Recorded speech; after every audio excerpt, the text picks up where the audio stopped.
अच्छा, बिलावल भुट्टो ने कल असेंबली में हुकूमत को गाली देते हो क्या? बगैरत हुकूमत, अगर हिम्मत है तो मर्दों से लड़ो, औरतों को क्यों गिरफ्तार करते हो? बिलावल साहब अभी तक मैच्योरिटी के उस लेवल पे नहीं पहुंचे हैं। बिलावल साहब को ये सारी बातें करने से पहले ये सोचना चाहिए था कि वो कौन लोग हैं जिन्होंने उनकी वालदा मोहतरमा मरहुमा के नाज़ेबा फ़ोटो जो हैं हेलीकॉप्टरों से गिराए। उनकी वालदा मोहतरमा को उन्होंने पीली टैक्सी से तशबीह दिया। वो बेगैरती थी जिन्होंने की, या जिन्होंने बर्दाश्त की वो बेगैरती थी, या पाकिस्तान के लिए अपने मौक़िफ़ पे खड़े होना बेगैरती? ये बेगैरती नहीं, ये गैरत है।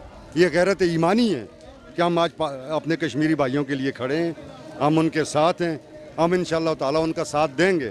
और ये वक्त और ये दुनिया देखेगी कि इमरान खान इस कश्मीर इशू को इंतहाई खूबसूरती के साथ और एक जज्बे और जुर्रत के साथ इंशाअल्लाह इसको रिजॉल्व करेगा। आईने में अपना चेहरा नज़र आता है। कल बिलावल आईने के सामने खड़ा था और उसको अपना चेहरा नज़र आ रहा था, और वो चेहरा एक बेगैरत का चेहरा था। बिलावल भुट्टो में अगर गैरत होती तो जब नवाज़ शरीफ ने बेनज़ीर भुट्टो के बारे में जो गलीज़ अल्फाज जा से नीचे फेंकवाए थे तो उस वक़्त वो नहीं थे नंगे दुपट्टे और किस तरह बेहुदा बातें की गई थी, उस वक़्त बिलावल को दुख नहीं हुआ। और उसके अलावा जब नवाज़ शरीफ इसका बाप जो है जरदारी जेल के अंदर गया तो बिलावल को तकलीफ़ नहीं हुई। आज मरीम नवाज़ को नैब ने अरेस्ट किया है, तो उसकी वजह क्या है?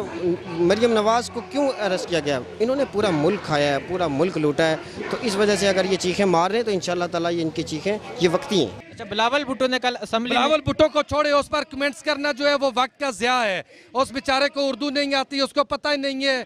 वो तो जैसी लड़कियां जैसी औरतें वैसा वो। इससे पहले मर्दों को भी वो किया था, क्योंकि इससे पहले आप देख लें नवाज शरीफ भी जेल गया, उसके बाद शहबाज शरीफ की भी बारी है, और जितने भी लोग थे तो उनके सब का एहतसाब करना होगा। ये नहीं है कि ये मेल है और ये फ़ीमेल है, एहतसाब सबका होना चाहिए, चाहे मेल हो या फीमेल हो।